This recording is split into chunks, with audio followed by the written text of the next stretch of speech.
día de hoy les vengo a hablar acerca de los prejuicios, de cómo los tenemos, los vivimos, los usamos todo el tiempo, el daño que nos hacen y quizá algunas ideas para que podamos todas y todos deshacernos un poquito de ellos. ¿Qué es un prejuicio?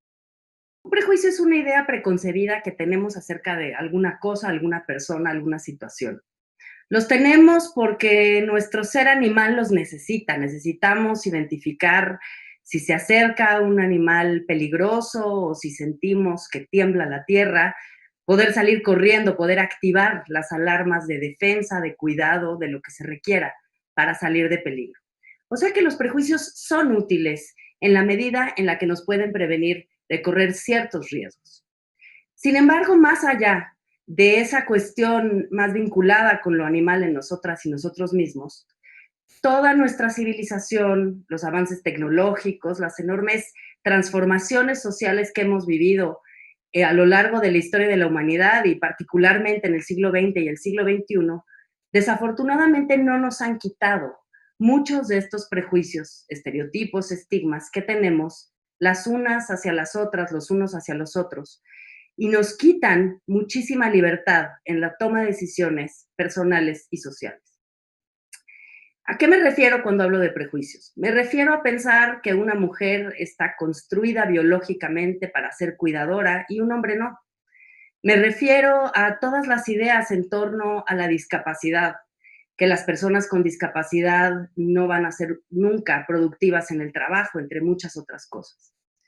También me refiero a quitarles la capacidad de agencia a niñas y niños o a las personas mayores pensando que no pueden nunca opinar y tomar decisiones acerca de su vida, o pensar que las personas que provienen de otros países son responsables por las enfermedades, la violencia o los males sociales que nos aquejan internamente.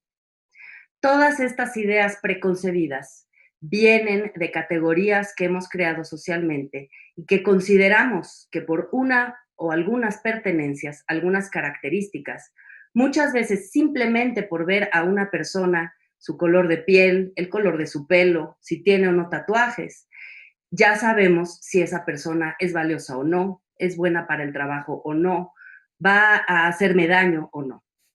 Y sacamos de ahí muchísimas conclusiones que a su vez se convierten, acumuladas a lo largo del tiempo, en prácticas sociales. Es decir, que los prejuicios no nada más se quedan en mi opinión personal acerca de esas grandes categorías, personas con discapacidad, personas de la diversidad sexual, personas migrantes, personas LGBT, sino que ese cúmulo de opiniones sociales se empiezan a convertir en prácticas, se concretan en instituciones, en leyes, en formas de tratarnos las unas a las otras, los unos a los otros, y finalmente esas prácticas se convierten en brechas de desigualdad. El problema que tenemos acá es que a lo largo del tiempo hemos construido estas sociedades muy desiguales, violentas, polarizadas, complicadas, que nos hacen vivir siempre preocupadas, preocupados por los grandes temas que parecen muy difíciles de resolver. Y sin embargo, esto que toca a la esfera privada específica y que con voluntad podemos empezar a desmantelar, no lo admitimos y no queremos deshacernos de estos prejuicios que se convierten finalmente en brechas de desigualdad. ¿Cuál es, digamos, el paso final de los prejuicios? Es que los utilizamos no nada más para construir estas prácticas que se convierten en brechas. Cuando hablo de brechas me refiero a dificultades en el acceso a los derechos, a la educación, al trabajo, a la salud, cosas muy básicas a las que todas las personas deberíamos de tener acceso. Y terminamos justificando esas diferencias, esas brechas, esa falta de acceso a los derechos por los mismos prejuicios. Déjenme darles un ejemplo. Decimos que las personas pobres, se dice que las personas pobres son pobres porque no hacen el esfuerzo de salir de la pobreza. Esta es una frase que se ha preguntado en encuestas y hay un gran número de personas que la piensan. A pesar de que hemos leído, visto y se ha transmitido por muchas vías estudios que prueban exactamente lo contrario. Las personas pobres suelen viajar más en transporte público durante más tiempo, poder dedicar menos tiempo a sus familias, trabajar más horas por pagos menores, sin acceso, por ejemplo, a la seguridad social por su trabajo. Eso se debe muchas veces a que ciertos trabajos, ciertos empleos están subvalorados y por eso peor pagados que otros. Todas estas decisiones sociales construyen un sistema y las personas que están en ciertas categorías específicas suelen, de cierta forma, padecer esas decisiones sistémicas. Es decir, que ni con la mejor voluntad ni con el mayor esfuerzo pueden superar las dificultades sociales y económicas a las que se enfrentan. Por eso decimos, en México concretamente, que tenemos muy poca movilidad social, ni de abajo hacia arriba, es decir, que es difícil para las personas que viven en pobreza, que nacen en una situación de pobreza y marginación, cambiar de nivel socioeconómico, pero también es difícil que las personas que están en la cúspide de la pirámide bajen de nivel socioeconómico. Eso quiere decir que tenemos una pirámide medible económicamente de personas privilegiadas y personas en una situación de marginación. Pero estas diferencias sociales que provienen en cierta medida de los prejuicios, aunque hay otras explicaciones, por supuesto, no nada más se concretan en la gran pirámide de, digamos, el hombre más rico del mundo con los muchos millones de personas pobres que no tienen acceso a oportunidades y a recursos, etcétera. También hay dinámicas de formas en las que nos relacionamos, dinámicas de poder, que se dan en cada espacio social que compartimos. En las familias hay prejuicios, estereotipos que le dan a unas personas, digamos, el control de los recursos, de la narrativa, de la toma de decisiones. También las hay en la escuela, también los hay en la calle, en los espacios laborales, en todos los espacios en los cuales socializamos. Reproducimos esas relaciones desiguales de poder con base en prejuicios, estereotipos y estigmas. Ahora bien, esa es la dimensión social del daño que hacen los prejuicios, pero también hay una dimensión individual y ahí es donde nos tenemos que preguntar por qué les seguimos teniendo tanto apego. En la dimensión individual, las categorías que nos han creado, que hemos creado socialmente, nos las enseñan en la casa, en la escuela, a lo largo de nuestra crianza.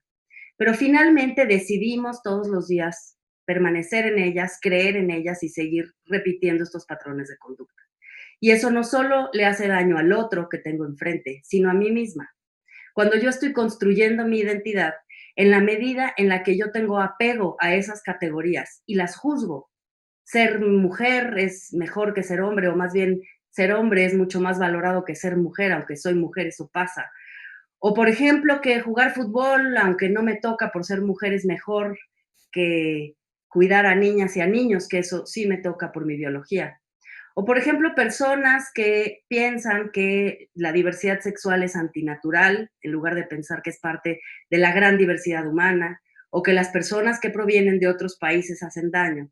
Todas esas categorías que tenemos en la mente y que nos permitimos pensar sobre el otro, también envenenan el proceso de conocernos a nosotras mismas, a nosotros mismos, porque no nos permitimos explorar la enorme cantidad de opciones que tenemos como seres humanos.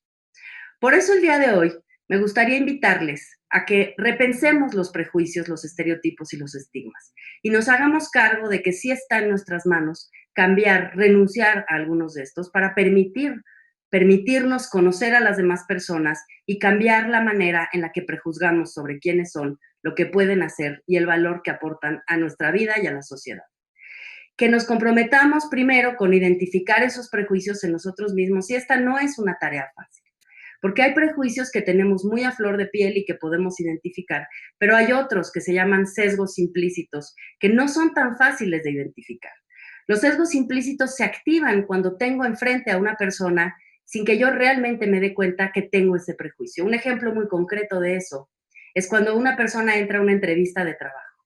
Si es una mujer y es joven, se ha comprobado que muchos empleadores en México reaccionarían de manera negativa a ese perfil sociodemográfico porque piensan, ni siquiera piensan, digamos, porque sienten que por ser mujer y por ser joven se va a embarazar y no va a atender el trabajo debidamente. Esto está ampliamente probado que no es el caso, que las mujeres pueden tener hijos y ser responsables en el trabajo, que además no todas las mujeres quieren tener hijos, pero los empleadores de manera muy, digamos, natural, de manera muy inmediata, tienen apego a esta manera de ver a las mujeres. Y eso hace que pierdan ellos, porque van a perder la posibilidad de contratar a alguien que tiene el talento y las capacidades para desempeñar el trabajo, pero también pierde el país en su conjunto. Por eso tenemos el nada honroso lugar del tercer peor país en América Latina de inserción laboral de las mujeres y perdemos muchos miles de millones de pesos por este tipo de barreras estructurales y sociales al ingreso al trabajo, por mencionar solo uno de muchos prejuicios que nos hacen daño. Entonces tenemos que identificar los prejuicios explícitos que tenemos, pero también los sesgos implícitos que tenemos, y para eso hay que entrenarse y preguntarse constantemente. Sirve mucho el concepto de categoría sospechosa.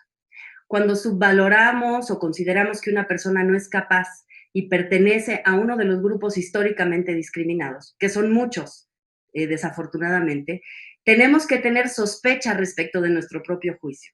Estoy hablando de mujeres, personas con discapacidad, adultas y adultos mayores, niñas y niños, personas de la diversidad sexual, personas de la diversidad étnica, etcétera. Hay muchas categorías sociales que sabemos, eso está en la Constitución, en los tratados internacionales, y es evidente, sabemos que son personas que constantemente están batallando con el prejuicio negativo sobre quiénes son y qué son capaces de hacer.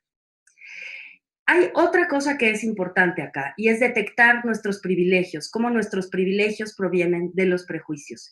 Y ahí también hay una tarea importante y es cuestionar cuando tenemos acceso a ciertas cosas de manera privilegiada simplemente porque nosotras u otras consideran que somos mejores que los demás. Ahí también, al parecer, tenemos una ganancia inmediata si pertenecemos a ese grupo privilegiado. Y sin embargo, en la acumulación de privilegios, lo que tenemos son sociedades que están atravesadas por la desigualdad, por la discriminación, por la marginación y también, hay que decirlo, por la polaridad y por la violencia. Así que tenemos una gran tarea por delante, un trabajo personal y social que hacer respecto de desmantelar prejuicios, estereotipos y estigmas. Pero sobre todo la muy liberadora tarea de quitarnos los prejuicios hacia nosotras mismas y permitirnos, como seres humanos, explorar la enorme diversidad de la que somos capaces. Explorar en toda tranquilidad nuestros gustos, nuestros deseos, nuestras capacidades, nuestras potencialidades y poder así hacer lo más importante en la vida de un ser humano, que es el libre desarrollo de su personalidad. Muchas gracias.